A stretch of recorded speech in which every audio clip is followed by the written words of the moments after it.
everybody, to another episode of the Fearcast. This is the podcast dedicated to OCD, anxiety, and trying to get your life back. I am your host, Kevin Foss. I'm a licensed therapist, and I'm a specialist in OCD and anxiety treatment. Thank you so much for joining us for this episode. This is another episode in the Faith and Doubt series. So typically, episodes are going to go like this. I'm going to talk about, at the very front of the show, I'm going to talk about something related to OCD and anxiety treatment.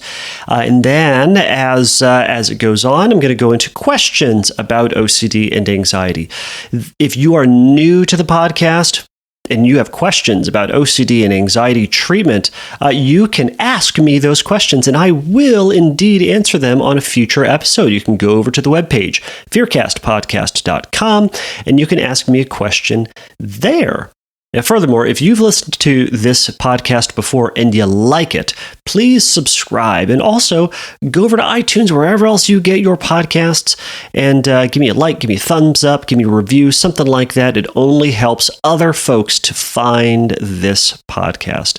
Now, this episode is going to be a little different because I started speaking with Father Thomas Santa. He was my guest on this episode, and we yammered on for a very long time. So I'm not going to get into questions on this one because we go over a ton of information. So without further ado, let me introduce my guest on this episode, and we will jump right into it. So for over 25 years, Father Thomas Santa has ministered to the Scrupulosity OCD community through his work with Scrupulous Anonymous, a monthly newsletter addressing issues of faith and scrupulosity that has been active since its founding in 1964. He's written 15 books on just a variety of topics, including the title Understanding Scrupulosity: Questions, Helps, and Encouragement. I had the privilege of speaking with him recently, and I was truly challenged and inspired by his wisdom. I hope you learn as much as I did from our conversation. Here's my interview with Father Thomas Santa.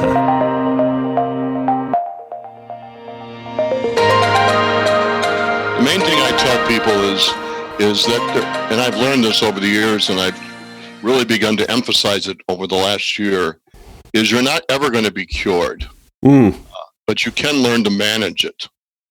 And there's a big difference. They're all thinking that they're going to be somehow cured. And a lot of them think, if I could just talk to Father Santa for 20 minutes, I'll be cured. No. He'll fix me. Yeah, I won't. So, but you can, as you well know, you can learn to manage it. You can learn how to live with it. And you can learn how to befriend it in some way. So that it's part of who you are. You recognize it, but it doesn't dominate who you are. And the only people I've seen that not are cured by it, but come to a real sense of peace, even who have struggled for a long time, basically just become so exhausted, that they give up. And that's not very wonderful news to share with somebody. But it's part of the reality. It's part of the reality of it. It's one of the things just to it's a seemingly bad sales pitch to somebody, but it's one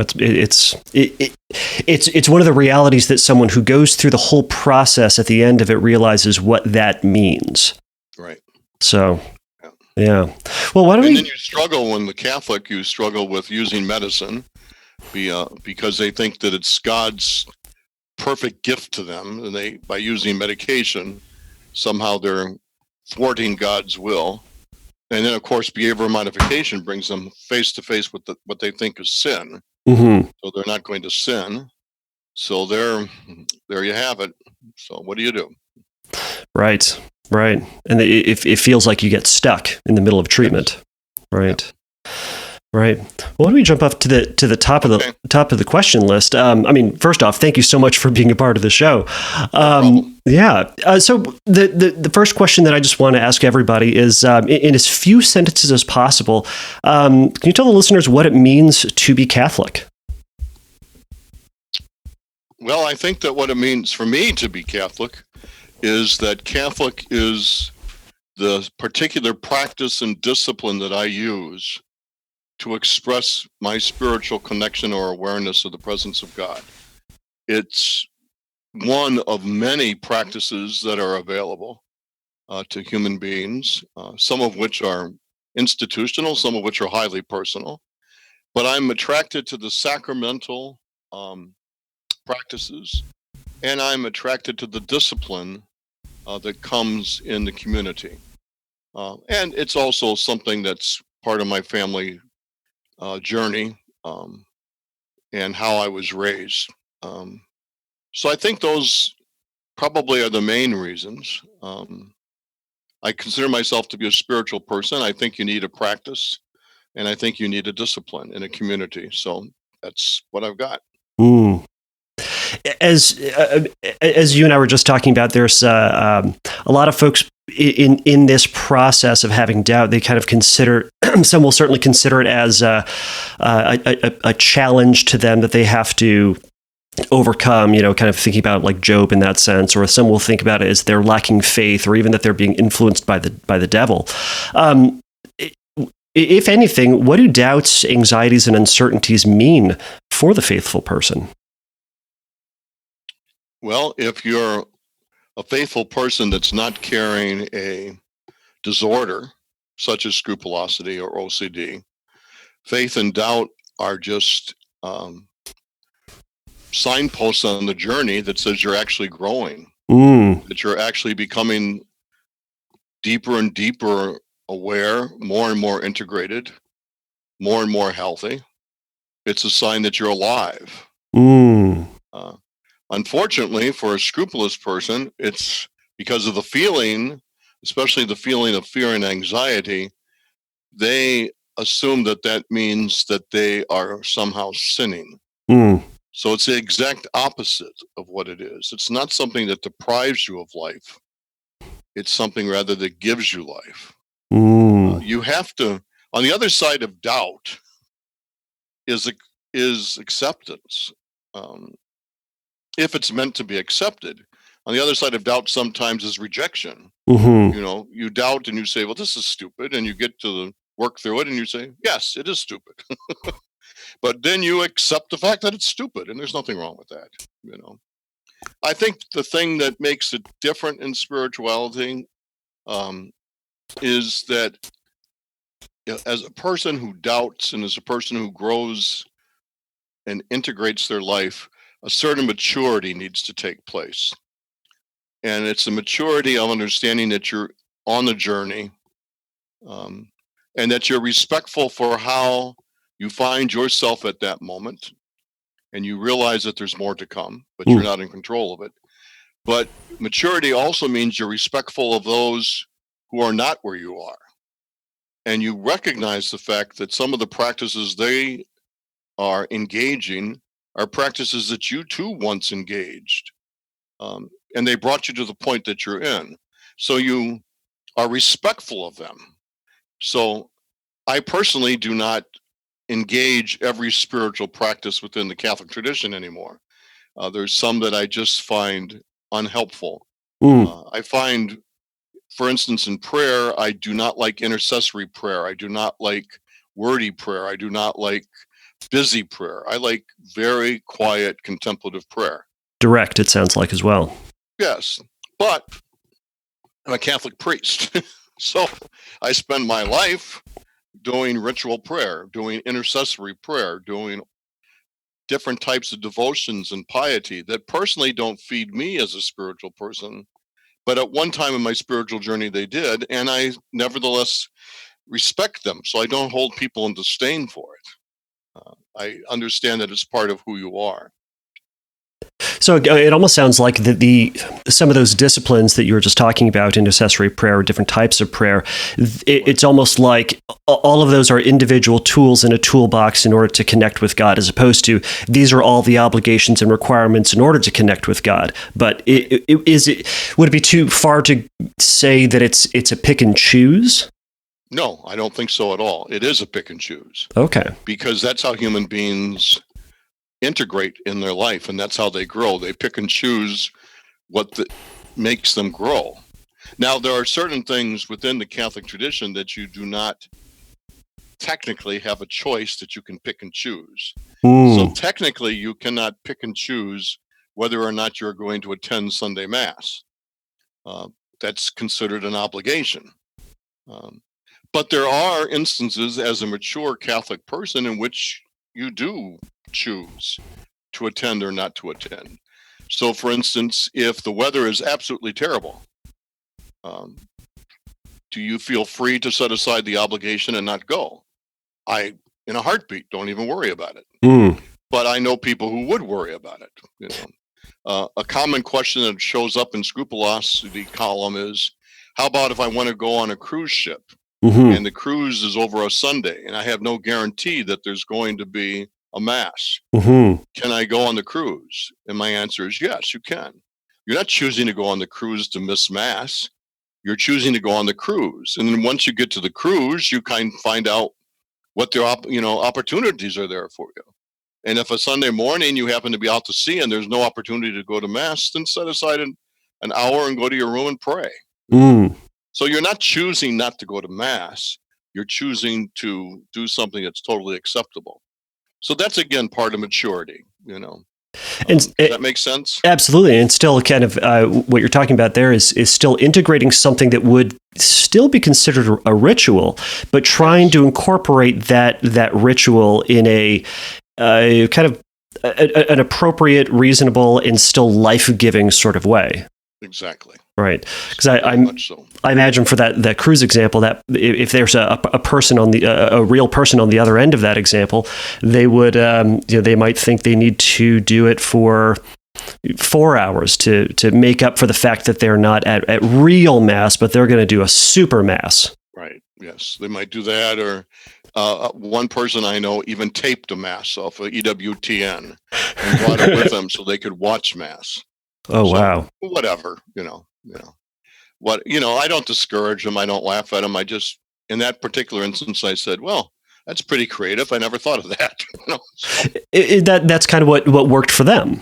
Yeah, it worked for them. To still help them connect, right. But I'm not going to stand up on a Sunday and preach it or sell CDs out in the lobby. That's not going to happen. Right. So on the other hand, maybe that is a business opportunity I'm missing. You know what? It's something to think about. I could stick it in the back of the Scrupulous book on the 4th edition. For a very small fee, you too can have the freedom of Mass wherever you go. With Father Santa. And with and a morally clear conscience, don't you know? Yes. So I'll nail that to the door of the cathedral in Minneapolis. See how I can go with that. Yeah, let me know how that goes. I'm sure I'll see that on the news sometime soon. You'll find out. So you answered one of my questions just earlier, which was what role does doubt play in faith? But so often the scrupulous person, I mean, within OCD, certainty is just the name of the game. That's what everybody's looking for. What role does certainty play in faith? And this question is also coming from, I remember going to an Easter service one day, and one Easter, and the pinch hitter pastor up there was talking about certainty, and you need to be certain about your faith. And I'm just sitting there, and in my head, just giggling to myself that someone in this room is just dripping with sweat. But what role does certainty play in faith? It's an illusion. That's the role it plays. It's also an historical point in time in which it was extremely important and necessary for the community to be certain. So, for instance, in a time of great famine, a time of great wars, a time of great uncertainty, where there were more answers than there were, or more questions than there were answers, certitude became the shaping ideal. It became the way that you knew you were on track. So people wanted to be assured that they were absolutes and that there was certitude in what they were doing. But in fact, in our day and age, I think the real challenge of religion is to admit that it isn't certain. The real challenge of religion is to embrace less than certitude and to embrace mystery. Because because that's what it is. There are no answers. I mean, the great promise of the systematic theologians of the 16th and 17th centuries, St. Thomas Aquinas and all of his people, was that they could answer every single question. So just follow the questions. And eventually they would run out of questions and run out. And Thomas Aquinas himself gets to the point where he says, this is all rubbish. And people say, well, that has to do with the fact that he saw the glory of God. No. I think it has to do with the fact he saw how ridiculous his pursuit was.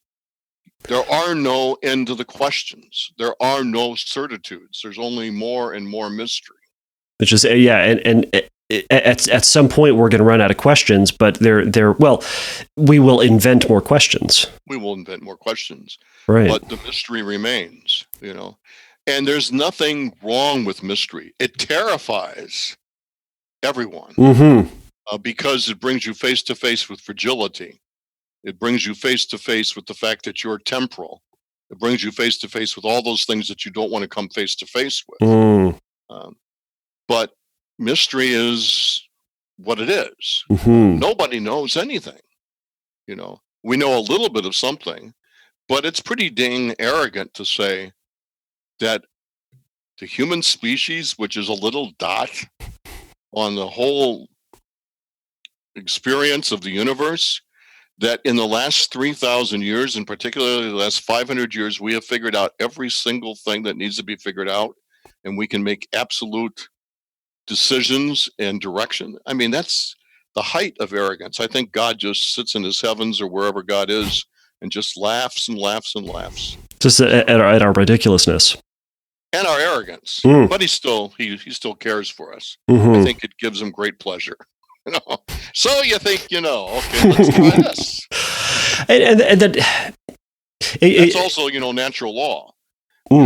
Whole thing in natural law that scrupulous people will point out to me again and again and again is this is the answer. You look to natural law. Well, the proponents of natural law did not know about viruses.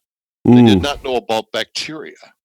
They did not know about, and that's a whole different world. So whatever a virus chooses to do, is that permissible under natural law?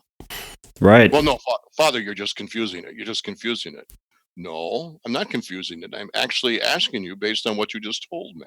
Right. You start to get into a mucky, murky mess. Yes. Or once you get in the murky mess, then you just embrace the mystery. You don't need to know. You don't need to know. And there's a freedom that comes with that. There's a real freedom. How have you counseled some people to get to that freedom? Scrupulous people, and then I would love to hear about scrupulous, and then at some point hearing about just the average parishioner, what they deal with anxiety. But how would you help a scrupulous person to get into that place? I wouldn't even attempt to, because it would be irresponsible. It would be like sitting down, trying to explain something to and I'm not saying they're childish, but they do not have the capacity because of disorder that they're suffering from to even go there. Why would I take a person who's filled with anxiety and heap even more anxiety upon them? Sure. I wouldn't do that.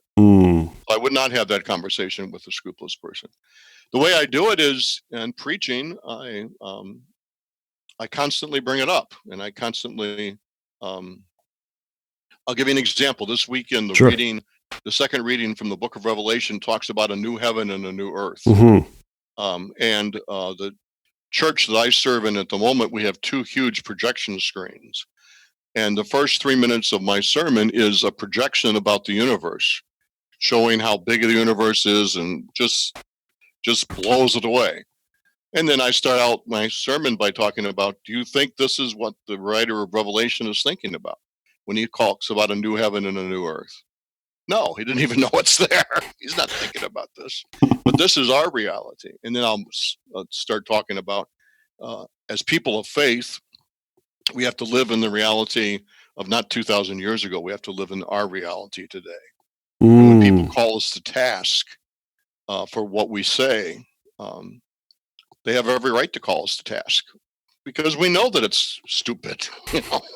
We know it is in our heart of hearts. So, anyways, that's what I do. It certainly feels like it's is it the beyond logic and beyond reason that you're acknowledging in that? Yes. Yeah. Which is exactly the promise of the scholastics and the early philosophers, is that you could logically and reasonably figure everything out. That's was important. That was important for their place and their time. It's not important for us. It certainly sounds like it challenges the modern apologetics. Oh God, yes. Don't even get me going there. I have a sick part of me that wants to get you going, but that's another blogcast. I think so. Yeah, I think, and that's, oh man, I think that is, I think the modern apologetics is certainly where the that element of certainty comes from, or that school of thought, and just needing to know. Right, but it's the ultimate delusion. It's a lie. But the only reason I don't get upset about it is because I understand that the person who is promoting it has not done the necessary spiritual work to see otherwise. So all they're reporting to me is I haven't done the work. Okay, I can accept that. You haven't done the work. You don't know what it's like. They haven't tried to sit in the uncertainty. No, and there's something about it that makes them afraid.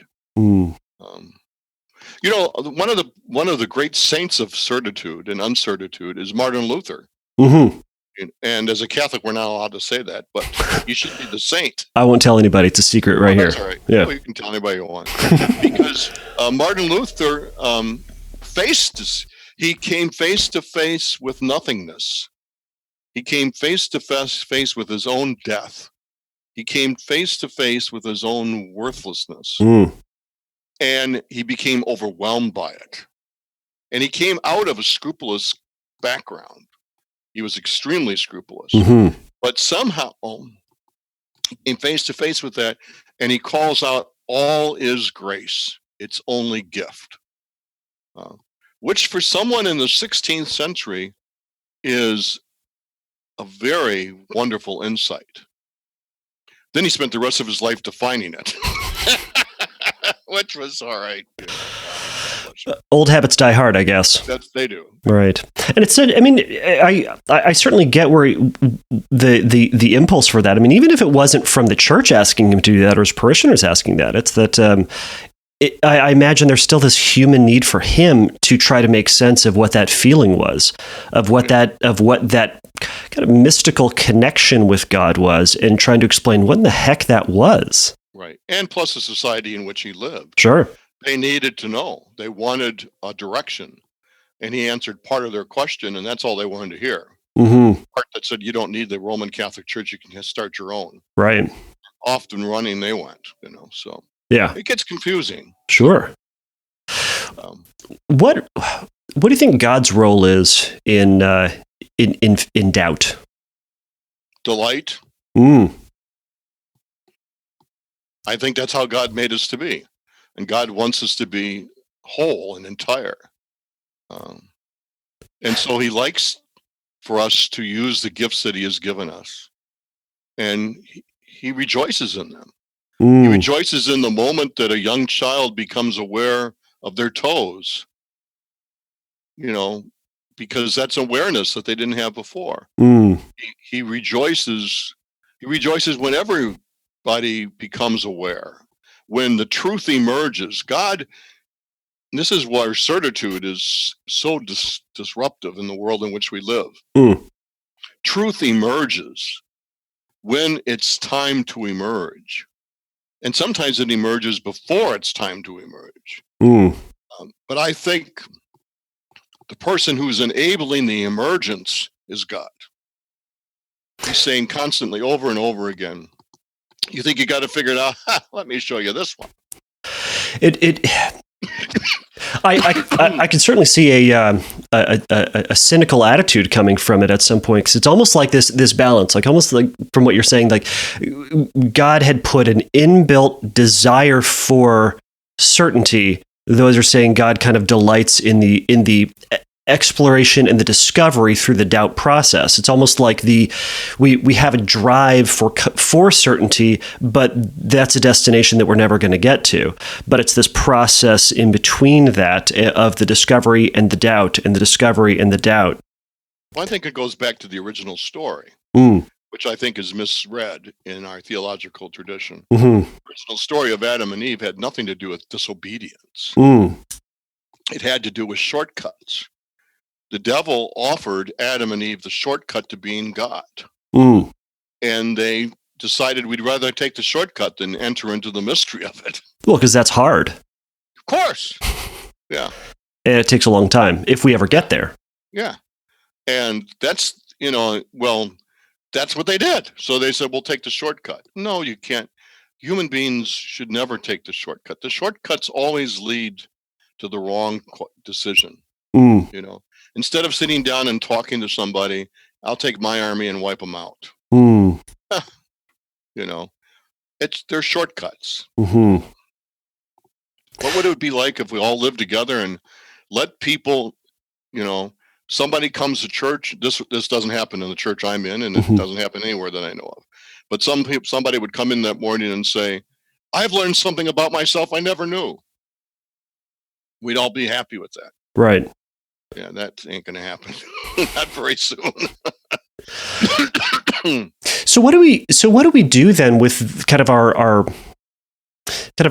drive towards kind of a feeling connection with God? Like, so often you hear about people talking about mountaintop experiences and feeling close to God, and sometimes we just simply don't feel that.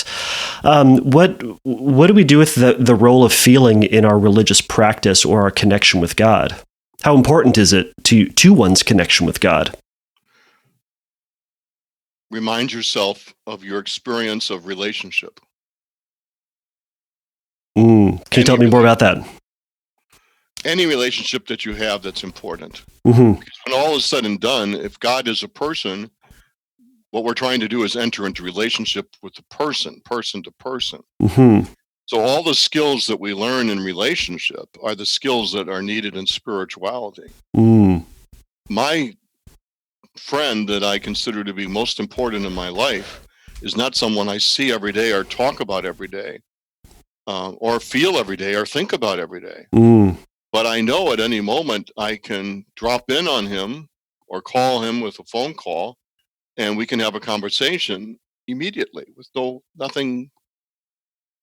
questions asked. I call my mother every day because she's in a period of transition. She's lived in the same house she's lived in for 64 years, and she's moving out. And so she needs a lot of support at this time. And all I do is listen. But the conversation ends, no matter what the conversation is about, is she says, I love you, and I say, I love you. Those aren't just words. Those are words that we use to describe and to sum up a lifetime of relationship. So that's how I would answer that. Right. To the scrupulous person who would then say to the dead. Because the feelings, see, as soon as the feeling hits, right? Because that's where it gets screwed up. Because they're going to say, but I used to feel connected to God and I used to have this wonderful relationship with Him, but lately I feel dry, I feel empty. I pray into absence. I pray into silence. Yes. You weren't connected to God. You were connected with an idea that you had about God. And you felt quiet and calm for a short period of time. So you said to yourself, oh, this must be what God's like. Right. No, it's not. Right. In fact, God is more like the feeling that you're having right now than the feeling that you had. Well, yeah, go ahead. But that's the struggle, isn't it, for a scrupulous person? How are you going to accept that? I just wrote a column for my newsletter that goes out every month on the impossibility of a scrupulous person to commit sin, mortal sin. How can you commit mortal sin if your entire preoccupation in life is whether or not you're pleasing God, if that's your entire preoccupation and you're afraid constantly that you're not pleasing God, how can you fulfill the requirements for sin, which is a deliberate choice to turn against God? Right. It can't happen. Right. I mean, that so much reminds me of the blasphemy against the Holy Spirit. I'm sure you've talked about that a gazillion times over your career. Yes. It's illusionary. Again, it's the ultimate fear. It is. Ultimate. It's the one they pull out of their toolbox at the very end of every counseling session. Mm-hmm. They've got it. So you can explain away everything else, but you can't explain away this. Based on a passage that seems to be very ambiguous and doesn't really give a whole lot of definition as to exactly what it is, it would seem. Anything. There's no such thing. Right. Sorry. You want to blaspheme God? Deprive the poor of what's deprived, what belongs to them. Forget to love someone that you should love. It's not a word. Do you really think God cares about the words you're using? Magic words. They're magic words, though. They're not magic. So if you want to commit blasphemy, even then I don't think it is. But nonetheless, I would say that that's more than a word or an intrusive thought. But it's the go-to fear. So. Right. And it kind of seems like within that, it almost seems like the person believes they can do it on accident. Oh, God, yes. Right. Yes, because the minute they use the power of the word, it provides the feeling that they have. And the feeling and the word together must mean mortal. It must mean sin. Right. No, it doesn't mean anything. It just means that you had an intrusive thought that you found disgusting or unacceptable. And people have them all the time. And I talk about that when I give retreats. I say, I have intrusive, blasphemous thoughts all day. Sometimes even when I'm celebrating Mass. What do you do with those thoughts? And what would you tell someone to do with a blasphemous, horrible, disgusting, intrusive thought? Well, I usually don't have the conversation with them because it just gets deeper and deeper. You just get wrapped up in it. Yeah, I say, you're kind of like standing next to the river and watching the fish jump and the logs go by. Just watch it. Don't run out into the river and grab it. It's not yours. It's just there. You didn't cause the fish to jump. You didn't cause the log to front. Right? You're noticing it. You're aware of it. Right. You might even feel anxious about it, but you had nothing to do with it. But they'll say, but that's a fish in my river. That's my fish. No, it's not. You're not in charge of the river. You're standing on the side of the river. That's all you're doing. Right. It sounds like you understand, the ultimate responsibility. Totally. It sounds like you very much advocate a mindful approach to dealing with intrusive thoughts. Yes. Right. Just try to let them go. And don't fight them, But I also advocate within the Catholic spiritual discipline that there's certain spiritual disciplines the scrupulous person should not engage in, period. It is not part of what they have available to them, even though they think they do. For instance, they should never engage in the examination of conscience. That is just an open invitation to fear and anxiety. I tell them they should never engage in the sacrament of reconciliation. They're not capable of it. That they should instead celebrate the sacrament of the anointing of the sick, which is also a sacrament of reconciliation, as is the Eucharist. I tell them that they should always receive the Eucharist, no matter how badly they feel. Right. Because it's a sacrament of reconciliation. So my retreats, when I first started giving retreats 15 years ago, I always had confession. Now I don't. I refuse to do it. I'm sure that's ticked off a gaggle of people. Oh, they're infuriated. They all come ready for it. And I say, just participate, don't anticipate. But they're going to get the absolution from the great and powerful Father Tom Santa. They're going to be very disappointed. It ain't going to happen. So, I try, though. Some of them try. And they track me down. It's unbelievable how they track me down. God. I'm sure they try to do it in the backwards compulsion trying to get you to understand what they're saying through and make it confession, but not confession, a little wink, wink confession. Oh yeah, they try that. They impersonate someone else. It's amazing. As soon as I discover, I say, "Are you scrupulous?" Yes, this is over. Right. Conversation's over. It's over. Right. It's over. Right. I am not your cure. Right. And they're going to have to sit with the discomfort and that lack of completeness. Right. Right. I love there's a book I read recently that talked about that if God really wanted us to fully understand him, he wouldn't have sent Jesus to talk in parables that even his closest followers didn't understand. Okay, if you want to go there, go that way. It just seems to resonate because so often I hear my clients will say their previous counselors were Christian counselors, pastoral counselors, and they said, well, you should search the scriptures to really understand who God is, and if you really understand who God is, then this won't bother you as much. No, not true. Just flat out. You can't study your way out of it. You can't pray your way out of it. It's an experience. The only way you can deal with scrupulosity is learn how to manage it. And the way you manage it is either through a therapy that comes through medication, which is one great help, and many times a turning point for people, and behavioral modification therapy. Those are the only ways. Right. And those are two tools that we have. But you can't pray your way out. You can't think your way out. You can't question your way out. None of those things. Right. To make a left turn, what's blasphemy? How would you define blasphemy? I just did. The poor are starving to death. The rich enjoying themselves while millions die. Permitting a military to bomb the hell out of people who are victims. Those are all crimes against God.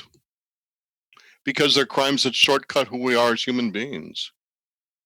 If you're a parent, if one of your children call you a bad name, does that make you feel bad? Well, my little 11-month-old doesn't really talk much right now. Okay, well, when they do. No. Probably the first time they call you a bad name, you'll have to stifle a laugh. Probably, yeah. Yes. I'm trying to put myself in that position to imagine what she would say. But my brother he has an 8 and a 5-year-old, and they have said some fairly ridiculous things. And yes, it is ridiculous. But it's also an indication that they're growing. They're trying to define themselves against you, which is okay. Now, I'm not going to ignore it. Sure. I don't want them going out into the parking lot and calling me bad names. But it's not because it's hurting me. It's just because it's misunderstood. And words, like my grandniece, my niece, talks about and tells my grandniece and nephew, when they get all upset and stuff, she says, use your words. Use the words that help. Use the words, there's nothing wrong with how you feel. But instead of hitting someone or swearing at someone, use your words. Come to me and say, Mommy, I feel like this. Or she did this. And I think that's very, very, very positive. Right. Use your words. Claim your truth. Use your words, but don't just act inappropriately. I imagine a lot of work. Oh, absolutely. And it takes a lot of it, as you said, it takes ownership of what's going on. I think I wonder if then for the scrupulous or just for the general anxious person, it's to acknowledge that stuff that's going through their brain to say, yeah, that is the stuff that's there. I did think that thought, but I'm going to do something different. Yeah. Don't you think there's a difference between the anxiety that a scrupulous person is feeling and the anxiety of an anxiety disorder? Yes. I think there's a huge difference. How do you see that difference? The anxiety of whether or not I made the right decision, or whether I'm displeasing someone, or I'm whatever, what a scrupulous person has some feeling attached to it, but it's not a feeling that's deprived of connection. You're connected to your thought, you're connected to God, you're connected to what people think about you, you're connected to what you think about the church, you're connected to something. Mm-hmm. The anxiety, the emptiness that comes with anxiety is not connected to anything except the moment. Mm-hmm. I've had 3 suicides in my parish this year. And all 3 times I've talked about the human beings have a past, a present, and a future. Suicide is nothing about the past. It's not a judgment on the past, and it's not a judgment on the future. It's a judgment only on the present moment. The present moment is so dark, it's so helpless, it's so painful. I see no way out of it. There's no way out of it. Right. And the fact of the matter is, if you live through a suicide, a lot of people will tell you they had plans for an hour later. So it has nothing to do with the future. Right. It has nothing to do with the past. Yeah. Right. I know as a therapist, you're saying it has something to do with the past. It has to do with, the way they were abused or whatever. I don't think so. I think that's descriptive of human life and everything. But I think the moment of anxiety that puts you so much into the present moment and it's only pain, that's death. And you don't see any difference between that and death. Right. Well, no, I agree with you that it has so much to do with this moment, because for someone in that position, if you do ask them if they've had good experiences in the past, they'll say, of course. They'll say, do they have bad experiences? They'll say, of course. And then they'll acknowledge that they go in and out of those good and bad experiences. But what our dumb brain does in the midst of anxiety is that it takes this moment and it projects it way out into the future and says, this is the way that it is now. I only feel this. So when someone's in the throes of their... I don't think it even goes out that far. Oh, okay. Because I think that gives you hope. Oh, and that's what therapists hold on to that hope. I think the anxiety is so omnipresent. There's nothing there but the hopelessness. It's just that's my reality. That's all it is. Nothing more. Right. And from a spiritual perspective, I talk about the fact at the suicide funerals, I talk about the fact that we have to remind ourselves that in the present moment, the now, which is what we talk about in spirituality all the time, being present to the moment, is the presence of God. And so in the very moment when the person feels most alone, most unloved, most uncared for, God is present in that moment. And so we should not judge condemnation. There's no condemnation. There's only love. That's all there is. Anyways, and that's a huge challenge to that person that says they desperately need to get to that place, or they would say God is love, but what they're saying is God is a feeling of love. So if I feel that feeling of love, then I'm loved by God. But if I'm not getting that in return, God's abandoned me. Don't you know? Yeah. No. Right. And you know what medicines do for you. I mean, I had anxiety disorder and I was on fluoxetine, whatever that, 2 years ago, because I came back from an overseas trip and I had a viral infection that affected me that I could barely breathe. I was thinking I was going to lose and it went on for 4 months. Oh, geez. And they tried all sorts of different drugs and every drug screwed me up. Anyways, to make a long story short, it produced this anxiety within me. So the minute I coughed or anything, I had this anxiety. But once they gave me the fluoxetine, what the fluoxetine did was it interrupted at that moment and said, yes, this is happening, but this is not going to happen anymore. It's okay. But up until that, there was nothing that could stop it. Does that make sense? Yeah. That's what it did. And so I went and described it to the doctor and I said, that's what happened. He said, oh yeah, that's the way it's supposed to work. And then eventually, no, it's gone. Right. So it sounds like you're a proponent of psychiatric medication for anxiety. Oh God, yes. It's helpful. It's a tool. Why not? Right. It exists. Why not use it?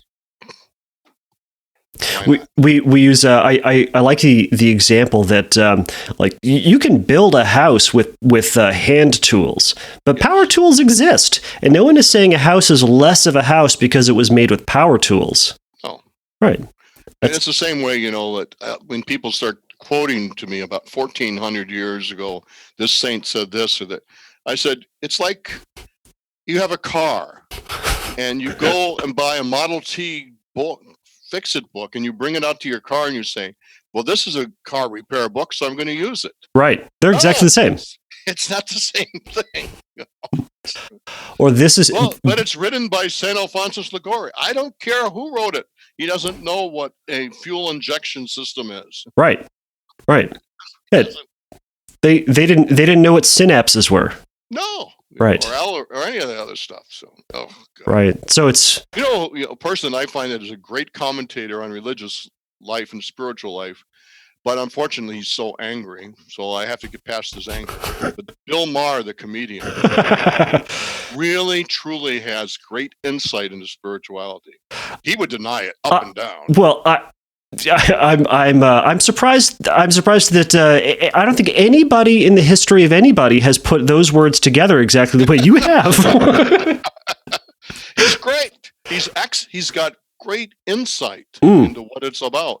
But then he starts talking like a 10-year-old, which is the last time he actually thought about God. And then it all falls apart and his anger gets in the way. But his insights are good, really good. Yeah. Any particular examples that jump out to you? Yeah, the one last week or 2 weeks ago, he said, "You're not going to tell me to worship Bronze Age God before they knew anything about viruses and bacteria." Well, he's right. Somebody that quotes to him something that was written in 2000 BC. That's what he's talking about. He doesn't know he's talking about it that way. Right. I listen to him and I say, you're right. That's not the way you should talk about it. There's so many other ways to talk about it. Right. And then he gets angry. And then it gets angry, and then a little ridiculous. But what do I know? You're not making $5 million a year. Unfortunately, no. Yeah. So it very much sounds like you're a proponent of kind of and maybe I'm reading into this, but kind of a growing, living, breathing faith that subtly changes over the course of time. Yes. How do you? It's not scary to me. Right. And I imagine that idea for some is going to be terrifying. Oh, terrifying. Yeah, and it was to me 25 years ago. What brought you around? People. People, the way they live, listening to their stories, and it just didn't fit. Didn't fit. It wasn't the way the textbook said it was. Right. I think so often people would then say, well, then the people need to change because the book is timeless or the ideas are timeless. No, they're not. No. I wouldn't be so bold as to say that God is incapable of a new idea. It's terrifying to some people. Basically, the way I would say it is that we're discovering what the new idea is. Right. Like people say, what is this thing about all these trans people running around and stuff? Sure. And I said, they've always been there. Always been there. And I said, in fact, they're in your midst right now and you don't even know it. Right. Right. You're upset about something that you have no control over. Right. But it just is emerging. And so I watch that emerging. I say, this is interesting. I wonder what's going to emerge next. What else is around me that I don't see? Right. Oh man, I can imagine that just leads to such an untethered feeling for so many people. What do I rely on? What can I go back to? Well, how do you help someone in that place from a pastoral perspective? Why do you want to go back? Why don't you just want to give praise to God for what is? I imagine it's not threatening you. Did it change the way you love? Did it change what you believe? Did it pay your mortgage? No, it didn't. But I think for some they would say, well, that's what I've grown up to be. That's what I've grown up to learn is 100% true, is safe, and is everything that I know my reality to be. Well, look at all the people who grew up to believing the Green Bay Packers are the best NFL team. They're disappointed every year. Oh, they get over it. Yeah, you're a man who likes to light fires, aren't you?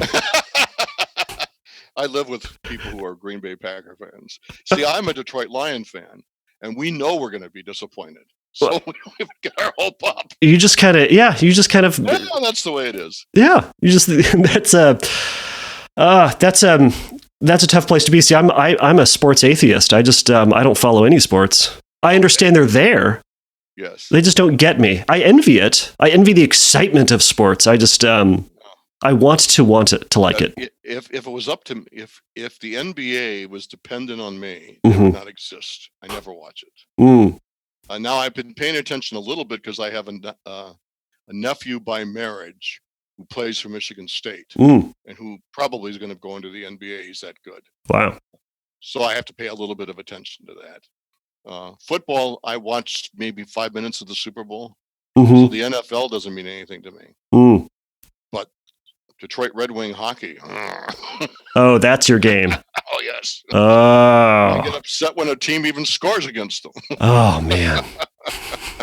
Hockey seems like it's a sport that I would be into. It's got a lot of stuff. It's got things to it, and it's a weird sport. Right. Oh. You have to know what's going to happen. So. Yeah.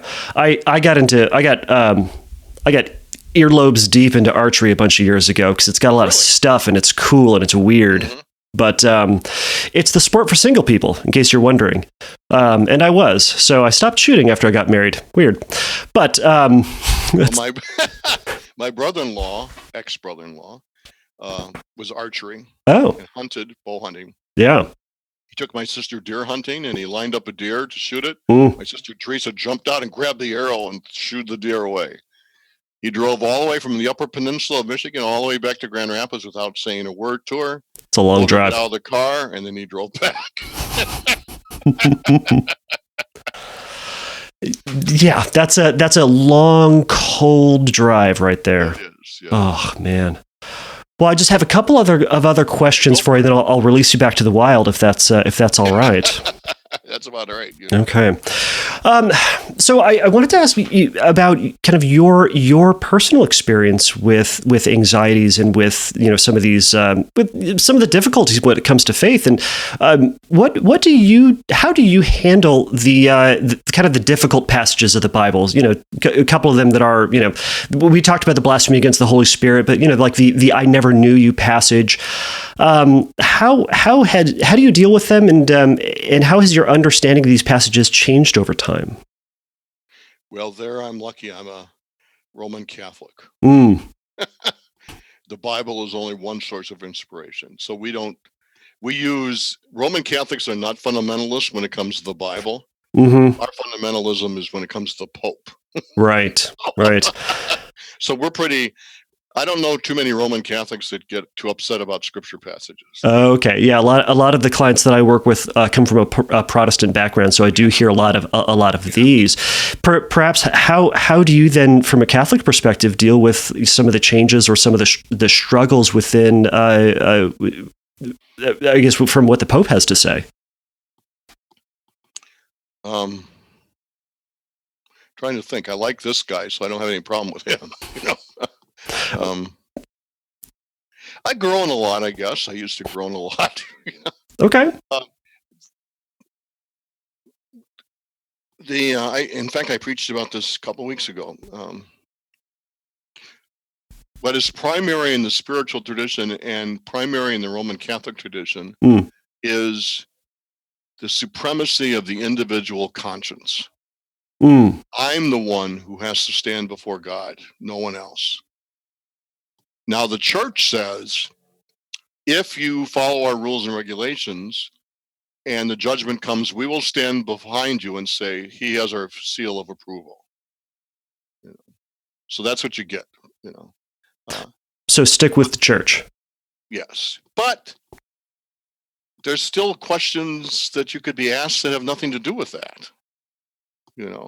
So the example that I gave was death, and they're standing there saying, yeah, he's a loyal son of the church. He put money in the offertory procession. He sent his kids to Catholic school. He helps out everywhere. And Jesus looks at all that and then says, yeah, well, but do you love me? Did you use my name? Did you think about me? See, it's pretty personal, isn't it? It is. And what's so important in that is the centrality of that relationship, as opposed to all the other tangential things that are, the hot button things. What do we do with transgender individuals, gay folks, drugs? What do we do with immigrants? Remember when we started out this discussion, I started talking about spirituality, practice, and discipline? Yes. That's not relationship. Right. It helps relationship. Or it can.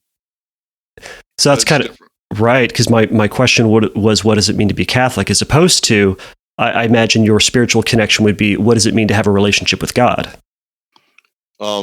Yes, but Catholic is one way to do that, and I think a pretty good way to do that, on balance. You have some moments that aren't so happy, right? And they're pretty bad, but on balance, the disciplines and the practices of Catholicism can help inform a person into a responsible, mature, relational person. They can do that. They can also stunt your growth. So if you zero in on one or two and that's all it is, then you're not growing, you're not developing, you're not mature. So because you're trying to do those things perfectly, or those are perceived as the ticket out. Yeah. Right. Or the minimum requirements. Right? So not enough. So long as I do this, I'm okay. How long would the relationship with your wife last if you sat down with her and said, would you, honey, please tell me what your minimum requirements for relationship are so I can fulfill those? I'm so tempted to ask her those things. Yeah, I bet you are. How fast would it be over? It would be over. She would think that's a funny question, but if I then enacted those things, that would be a whole different ball of wax. Exactly. Right. Have you ever experienced doubt and uncertainty in your own faith journey, and how did you, or how are you dealing with those? Yes, constantly. In a couple different places. I think the first one was after I was ordained a priest for about 5 years. I tried to figure out if this was worth it, because there's a lot of stuff you have to do, and there's a lot of stuff you don't do. And I was 30 some years old, and when you're 30, some of those things are more attractive than you thought they were. When you're 20, you could care less if you're really motivated, but it catches up to you. So I had to decide why I wanted to be a priest. And so priesthood, why I became a priest in my 20s is not the reason why I'm a priest today. Because they're totally different. Today, it's much more about enabling people, celebrating with people, lifting burdens from people, clearing the way. And I enjoy preaching and celebrating Mass. But a lot of the other stuff I just do because I'm required to do it. And I try to do it as joyfully as I can, but I just don't care for it, but it's part of who I am. As far as faith goes, I can remember having a real conversation when, again, I was in my early 30s, describing a theological position, which I do not hold today. But I was lucky. I ran into a priest who was not only a priest, but also a Zen master. And he kept challenging me in very little ways to think and to figure out what all this meant, and they helped me to grow. Does that make sense? It does. What was your motivation when you're 20, or when you were in your 20s? I wanted to make sure I didn't get kicked out. Because I was already in it. So it became an obstacle course. I will make sure that I get here. No one's going to tell me what I can't do. Oh, so it was an obstacle course to become a priest? Yes, I had to make sure that I was the perfect student, the perfect this, the perfect that, because that, that's what I did. So through that process of self-reflection, as the Zen master priest told you, was that what did you discover within that? Well, that's not enough to give you life. The half-life on that's about 3 to 5 years. It wears off pretty quick. Right. Then you have to claim something else, and that's when I started, I think, claiming a bigger reality for myself. And then by then, I had formed relationships that were important to me, that I knew that if I left the priesthood, I would lose them. Because it's a very tight group, and when you're not in it, you're not in it. So a whole variety of things, but in later life, it's those things: enabling, constantly listening to other people's journey and being amazed at how God works, being present when people are in great pain, like it's suicides, and knowing that I make a difference. Not because it's about me. I don't really care. It's about me. Right. I find that helpful. And I'm blessed with the fact that I have strong family relationships and a great relationship with my nieces and grandnieces and nephews. And that's all very important also. It sounds like the focus then switched from yourself doing all the things to connecting with other people and helping them to be the best they can. Yeah. Right. The position went, or the focus went outward. Yes. Right. Which isn't that part of maturity? Absolutely. I think I kind of stumbled across that. Right. You don't have to be mature to be a priest. You just need to be correct. Fair. Fair enough. And it also sounds like within that you discovered that your faith and God in general is it fair to say more than just the book and the building? Oh God, yes. It's so huge, it's just I'm just amazed. And I don't mean it flippantly when I say I wake up every day and I say, okay, I'm going to learn something today I didn't know about. Right. Right. And it's always wonderful. Except on the days when it's not. Well, then sometimes it's just bad. Right. And people say, how did you start working with the Scrupulous? Yeah. There was no virtue in it whatsoever. I was president and publisher of LaGory Publications at the time. The man who was writing Scrupulous Anonymous had a heart attack and died. And we had a deadline that was met. So I started writing it. That was 25 years ago. Wow. So it was a trial by fire in a sense. You really just had to step up to the plate. But they were very gentle. They weren't, they loved Father Pat Kaler, which they should. He was wonderful. But they were gentle with me the first couple of years I was doing it. And then I finally became attracted. Scrupulous people are some of the most kindest, gentlest people you'd ever want to meet. Absolutely. Very loving people. And when I started putting retreats together, that's one of the things they find out about each other, that they're gentle, loving people. And it releases them from their isolationism. Right. And retreats, I don't hardly say anything. I just get it going. And then they start talking and off we go. Right. Yeah. I've run groups in the past and they can be so powerful just to hear someone say, yeah, I experienced that too. Yeah. Yeah. It can be freeing in a sense. What are some of the surprises you had about your journey through Scrupulous Anonymous?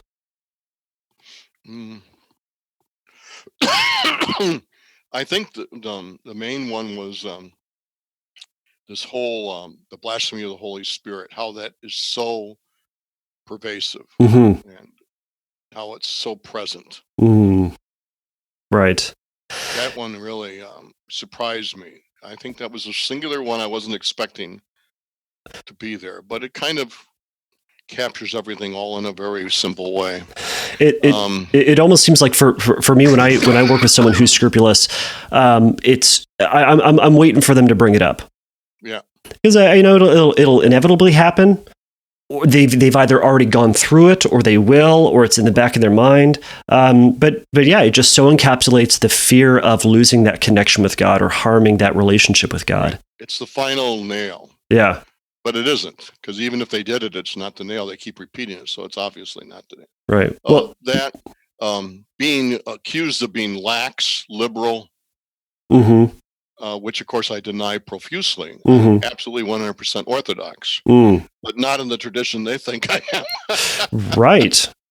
I'm in Orthodox in the whole universal Catholic tradition. I'm not Orthodox in their particular viewpoint of what a Catholic is. I could imagine that. I can imagine there's the a lot of accusations about whether or not you're the term is just out of my head. Apostate, maybe. Yes. Right. Or heretic, or heretical. Right. Yeah. And I said, I'm not even beginning to question you. I do not know your religion. I am not the expert of your Catholicism. I can only tell you that I represent Orthodox Catholic teaching, and I do. I would never tell them anything that is not rooted in the Orthodox Catholic tradition, because they can look it up, and they will. Or they already memorized it. So I will not do that. The Scrupulous are very studious people. Yes. Yeah. So, Father Santa, to end it out today, and I appreciate all the time that you've given today. I've enjoyed it. Oh my gosh, it means so much. What would you say to the listener who's experiencing their own struggles with doubt in spirituality or in spiritual uncertainty? Turn into it. Turn right into the doubt, because the doubt is an invitation to growing. It's an invitation to development. And expect fully that in the doubt you're going to have anxiety and fear and everything else. Expect it coming rushing right towards you, and it's going to rush right over you. But if you stand in the precipice of it, stand there and let it give you its full force, on the other side of that is something that you can't even begin to imagine. There's a freedom that's there. It's unbelievable. But there's no shortcut to it. You have to stand there and take it. Right. Oh my gosh, there's so much within that. So that I'm sure we'll have to unpack at some point. But I do appreciate, again, everything or all the time that you spent with us today. It means so much. I hope it comes useful for you. It will. Well, thank you so much. Thanks much. Have a great night. Okay, everybody, thank you so much for making it all the way through that very, very long episode. I do appreciate you making all the way through it. Boy, I really hope you enjoyed the conversation and learned a little bit about Scrupulosity. I know I did, and in re-listening to it, to edit it, it just there's so much information and so much knowledge and wisdom that Father Santa has. So if you have a question for a future episode, if you have questions about this episode, also if you have feedback about the podcast, if you would like to hear more of something or less of something, please let me know. For questions for future episode or that feedback, you can go over to fearcastpodcast.com, go up to the submit a question link there, and write it in there. Let me know, and I will definitely get it. Please remember, as always, the Fearcast is not a substitute for psychotherapy. If you have questions about treatment or getting into treatment, or just need a little bit of support in your treatment, you can go to the Find Help link at fearcastpodcast.com. You can get a little bit of information there and try to get connected to someone who will know what they're doing. As always, until next time, take a risk, challenge yourself, and don't take your brain too seriously. Bye.